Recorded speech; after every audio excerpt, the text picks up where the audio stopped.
अस्सलाम वालेकुम नाज़रीन। सराबर खताब से मुखातिब है। नाज़रीन, मेरा गला ख़राब है और पता नहीं मेरे गले का रफ़ेल बैठा हुआ है या खड़ा है। बहरहाल जो भी है, मेरा गला मेरे साथ हालत जंग में है, लिहाजा थोड़ा सा आपको तकलीफ होगी, बर्दाश्त करें। अच्छा, कुछ आम तरीन खबरें हैं। एक तो खबर पाकिस्तानी सुप्रीम कोर्ट से है। मैं हरगिज़ आपका वक्त ज़ाया नहीं करूँगा, आपका टाइम ज़ाया नहीं करूँगा। ये अदालतें आज़ाद नहीं है, ये जुडिशरी आज़ाद नहीं है, लिहाजा इनके बारे में कोई भी खबर रिपोर्ट करना या उसे देखना मुझे कम अज़ कम कराहत महसूस होती है, मेरे लिए अजाब बन जाता है। ये खुद को टॉर्चर करने के मुतरादिफ है, लिहाजा ये आपके सामने नहीं रखेंगे। मजीद कुछ खबरें हैं। ISPR ने एक BBC को स्टेटमेंट दिया जंग के हवाले से, वो भी आपके सामने रखते हैं। फिर नाज़रीन, इंडिया के अंदर एक बड़ी इंटरेस्टिंग खबर आई है और BBC इस खबर को बाकायदे से पब्लिश कर रहा है कि जहां पर इंडियन जो अदाकाराएं हैं, एक्ट्रेसेस हैं, अपने गले में मंगलसूत्र की जगह मोदी की तस्वीर लगा रही हैं। यानी माथे के ऊपर जो सिंदूर लगाना था वहां पर भी मोदी लटक रहा है और गले में भी मोदी लटक रहा है। ये भी आपके सामने रखते हैं। लेकिन उससे पहले जो इंटरेस्टिंग एक और खबर है नाज़रीन, डोनाल्ड ट्रंप बार बार पाकिस्तान का नाम ले रहा है। यानी इतनी दफा हमने पाकिस्तान और इंडिया का नाम नहीं लिया जितनी दफा अमेरिकन प्रेसिडेंट, दुनिया का ताकतवर तरीन इंसान, वर्ल्ड ऑर्डर का इस वक्त का जो रखवाला है, वो बार बार पाकिस्तान और इंडिया के बारे में बातचीत कर रहा है। ये बहुत सारी चीजों की तरफ इशारा कर रहा है कि ये ट्रंप क्यों बार बार बातचीत कर रहा है, ट्रंप क्यों पाकिस्तान और इंडिया के का बार बार ये जिक्र कर रहा है। ये बात ध्यान में रखेंगे, ट्रंप बार बार ये कह रहा है कि मैंने जनाब ये न्यूक्लियर जंग होने वाली थी, एटमी हथियार इस्तेमाल होने वाले थे, एटमी हथियार बाहर निकल आए थे, एटमी हथियारों को तेल लगा दिया था, लिहाजा मैंने वहां से जंग कैंसिल करवाई है। तो ऐसा नहीं है। इंडियन एक्सटर्नल मिनिस्ट्री भी ये क्लियर कर चुकी है कि जंग एटमी हथियारों की तरफ नहीं जा रही थी और ये होना ही नहीं था, वहां तक जंग पहुंचनी ही नहीं थी। मुझे भी पता है, आपको भी पता है। तो ट्रंप बार बार क्यों कह रहा है, ये बड़ा अहम तरीन सवाल है। उसकी बुनियादी वजह नाज़रीन ये है कि डोनाल्ड ट्रंप कुछ ना कुछ लेना चाह रहा है। ये एक बड़ी एम्बिग्विटी है, एक मुबहम चीज है जो खुलकर सामने नहीं आई। कुछ ना कुछ है जो ट्रंप चाह रहा है, लेकिन उसके बारे में बता नहीं रहा। क्या ये सिर्फ और सिर्फ एक नोबेल पीस प्राइज के पीछे? यानी मैं सिर्फ आपकी एक स्टेटमेंट इसके सामने आपके सामने रख देता हूं।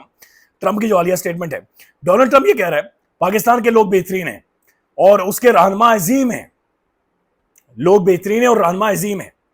भारत में मेरा दोस्त मोदी है, पाकिस्तान भारत के साथ बड़े मुआहदे कर रहे हैं, इनके दरमियान जंगबंदी करवाई है डोनाल्ड जे ट्रंप। तो ये अपने हाथ में इसने मेडल उठाया हुआ है।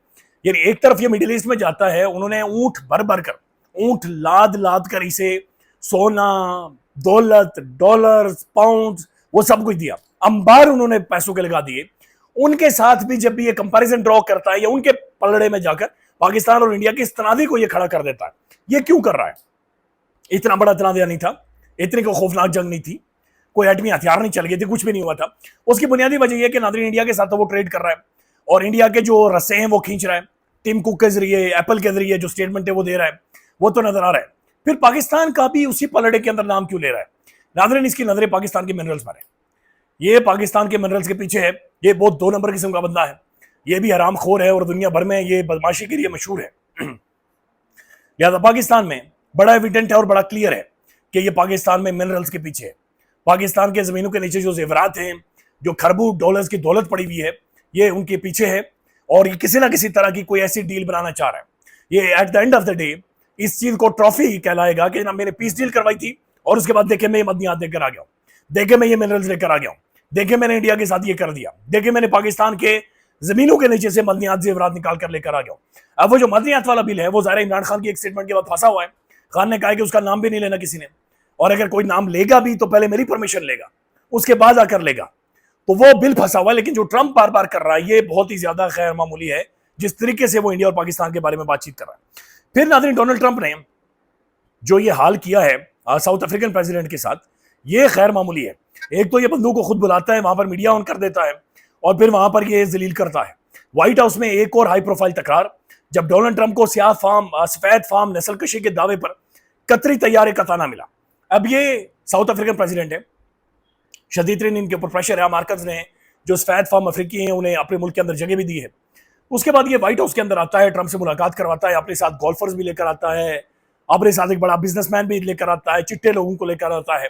वहां पर ट्रंप ने बिजली बंद करवा दी और वीडियो चलाना शुरू कर दी। अब वीडियो BBC ये करके जाली थी, वीडियो चलाना शुरू कर दी जिस वीडियो में ट्रंप ये क्लेम कर रहा है कि ये जो सफेद फार्म अफ्रीकी हैं ये उनकी कब्रें हैं।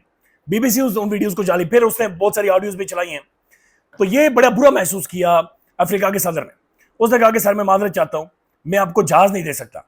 ये जहाज ज़ाहिर कतर ने दिया था और बड़ा महंगा जहाज था, सोने का बाथरूम था उसके अंदर और सोने से उसके ऊपर ट्रंप की तस्वीर बनाई गई थी। तो बाकायदा से उसने कहा कि मैं आपको जहाज तो नहीं दे सकता, ये उनकी स्टेटमेंट थी। लेकिन नाज़रीन यहां पर एक चीज बाकायदा बार बार जहन में आती है कि क्या ऐसा मुमकिन है कि आने वाले टाइम में ट्रंप पाकिस्तान की किसी बड़ी शख्सियत को बिठाकर कई ऐसी वीडियोज और तस्वीरें न चलाना शुरू कर दी? तो अगर ऐसा होता है तो फिर क्या होगा? फिर वो तस्वीरें कौन सी होंगी, वो वीडियोज कौन सी होंगी? क्या वो 26 नवंबर डी चौक की वीडियोज होंगी?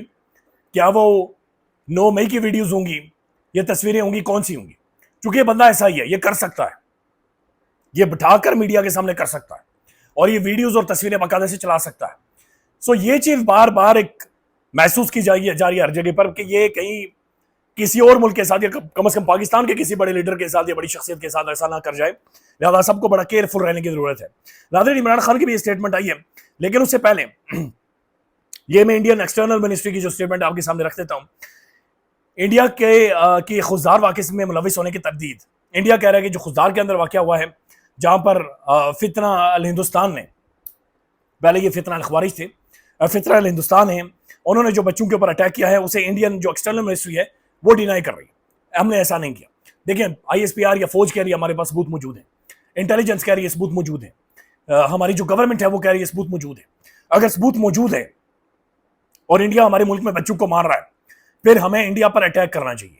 देखिए सीधी सी बात है कि जब तक आप इसकी ठुकाई नहीं करेंगे ये आपको ठोकता रहेगा। इससे पहले जब यहां पर उसने मिसाइल मारे, हमने जहाज गिरा लेकिन हमने तहम्मुल का मुजाहरा किया। फिर जब तक हम पूरा अंदर घुस लेंगे, पूरा अंदर नहीं गए, तब तक वो नहीं रुका। और जब फिर पूरा अंदर गए तो वो अपने बाप के पास गया कि पापा मुझे बचाएं। लिहाजा जब तक आप इसकी ठुकाई नहीं करेंगे, अगर एविडेंस मौजूद है, जो फौज कह रही है मौजूद है, सबूत मौजूद है, तो फिर ठोके इन्हें। इंडिया के अंदर जो दहशतगर्द हैं, ये PLA के या मुख्तलिफ जो और प्रॉक्सीज बैठी हुई हैं, उन्हें उधर टारगेट करें। इंडियन न्यूज चैनल्स को टारगेट करें जो कि बाकायदा से उन्हें टाइम देते हैं। लिहाजा हमें भी एक हार्ड स्टेट का बिहेवियर रवैया रखना पड़ेगा, नहीं तो ये जो हिंदुत्व नजरिया है, जो गाँव माता का मानने वाला है, ये बहुत 2 नंबर किस्म का बंदा है और ये कुछ भी कर सकता है। ISPR ने एक इंटरव्यू दिया है जनाब BBC को, और उस इंटरव्यू में ISPR ने कहा है इंडिया झूठे बयानिए की बुनियाद पर आग से खेल रहा है, हम हमेशा जंग के लिए तैयार हैं, अगर इंडिया को जंग चाहिए तो जंग ही सही, और फिर ये याद रखेंगे। तो फौज का ये कहना है कि अगर इंडिया को जंग चाहिए तो फिर हम जंग देंगे, फिर जंग भी देंगे और जंग भी देंगे। और फिर साथ उन्होंने कहा कि जनाब ये आग से खेल रहा है। तो ये भी बड़ी क्लैरिटी के साथ स्टेटमेंट है। लिहाजा मेरे ख्याल में पाकिस्तान को हार्ड स्टेट बिहेव करना चाहिए, खासतौर पर दहशतगर्दी के मामलों पर, और ये रवैया रखना चाहिए। नाज़रीन पाकिस्तान में डिफेंस बजट के बारे में बातचीत दोबारा से शुरू हो गई है। फैसल वावड़ा साहब, उनका ये कहना है कि एस्टेब्लिशमेंट के नुमाइंदे भी हैं और एक आदात कबीले से उनका ताल्लुक है। फैसल वावड़ा ने बाकायदा से वीडियोस जारी किए और स्टेटमेंट दिए हैं।